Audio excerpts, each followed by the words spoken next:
Hi hello ನಮಸ್ತೆ welcome to my YouTube channel. ಆತ್ಮೀಯರೇ, ನಾನೀಗ ನಮ್ಮ ಮನೆ ಅಂಗಳಕ್ಕೆ ಬಂದಿರುವಂಥ ಒಂದು ಹಾವಿನ ಬಗ್ಗೆ ತಿಳಿಸ್ಕೊಳ್ಳಿಕ್ಕೆ ಹೋಗ್ತಾ ಇದ್ದೀನಿ. ನಾನು ನಮ್ಮ ಮನೆಯ ಅಂಗಳದ ಮೂಲೆಯಲ್ಲಿ ಒಂದು ಚಿಕ್ಕ ಹಾವಿನ ಮರಿ ಒಂದು ಮೀಡಿಯಂ ಗಾತ್ರದ ಕಪ್ಪೆಯನ್ನು, ಒಂದು ಮರದ ಮೇಲಿರುವಂಥ ಒಂದು ಕಪ್ಪೆಯನ್ನು ಹಿಡಿದು ತಿನ್ನಲು ಪ್ರಯತ್ನಿಸ್ತಾ ಇತ್ತು, ಕಷ್ಟಪಡ್ತಾ ಇತ್ತು. ಆ ಸಮಯದಲ್ಲಿ ಅದನ್ನು ನೋಡಿದೆ. ಹಾಗಾದರೆ ಹಾವು ಯಾವುದಿರ್ಬೋದು ಅಂತ ಸರ್ಚ್ ಮಾಡಿದಾಗ ಇದು ಕಾಮನ್ ಆಗಿ ಕಂಡುಬರುವಂಥ ಹಾವು. ಇದು ನಮ್ಮ ಕರಾವಳಿ, ಈ ಮಲೆನಾಡು ಭಾಗದಲ್ಲೆಲ್ಲ ಕಾಮನ್ ಆಗಿ ಕಂಡುಬರುತ್ತೆ.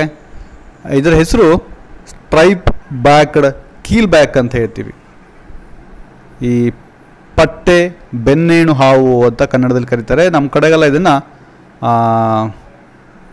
ನೈಬನ್ ಹಾವು ಅಂತ ಕಾಮನ್ ಆಗಿ ಕರೀತಾರೆ, ಗೊತ್ತಿಲ್ಲ. ಇದರ ಕನ್ನಡದ ಹೆಸರು ಪಟ್ಟೆ ಬೆನ್ನೇಣು ಹಾವು ಅಂತ ಹೇಳ್ತಾರೆ. ನಮ್ಮ ನೋಡಿ ಇಲ್ಲಿ ಕಾಣ್ತದೆ, ಇದು ನಾನ್ ಪಾಯ್ಸನಸ್. ಮೊದಲಾಗಿ ಹೇಳ್ತೀನಿ, ಇದು ಕಂಡು ಕೂಡಲೇ ಹೊಡೆಯುವಂಥ ಅಗತ್ಯ ಇಲ್ಲ. ಅಂದರೆ ಕೆಲವರು ಪಾಯ್ಸನಸ್ ಹಾವು ಕಂಡು ಕೂಡಲೇ ಹೊಡಿತಾರೆ. ಯಾವ ಹಾವನ್ನು ಹೊಡಿಬಾರ್ದು, ಅದ್ರ ಪಾಡಿಗೆ ಅದು ಇರುತ್ತೆ. ಮೊದಲು ತಿಳ್ಕೊಬೇಕು, ಇದು ನಾನ್ ಪಾಯ್ಸನಸ್ ಹಾವು, ಇದು ವಿಷಕಾರಿ ಹಾವು ಅಲ್ಲ. ಇದು ಹೇಗಿರುತ್ತಪ್ಪ ಅಂತಂದರೆ, ಆ ಕಡೆ ಈ ಕಡೆ ಉದ್ದವಾದಂಥ ಎರಡು ಪಟ್ಟೆಗಳಿರ್ತವೆ ಬೆನ್ನ ಮೇಲೆ, ಮತ್ತು ಪಟ್ಟೆಗಳು ಕೂಡ ಕಾಣುತ್ತೆ. ಈಸಿಯಾಗಿ ಅಬ್ಸರ್ವ್ ಮಾಡ್ಬೋದು. ನೀವು ಗೂಗಲಲ್ಲಿ ಫೋಟೋ ಹೊಡೆದು ಸರ್ಚ್ ಕೊಟ್ಟರೆ ಬರುತ್ತೆ, ಸ್ಟ್ರೈಪ್ ಬ್ಯಾಕ್ಡ್ ಕೀಲ್ ಬ್ಯಾಕ್ ಅಂತ ಬರುತ್ತೆ. ಥ್ಯಾಂಕ್ ಯು, ಧನ್ಯವಾದಗಳು.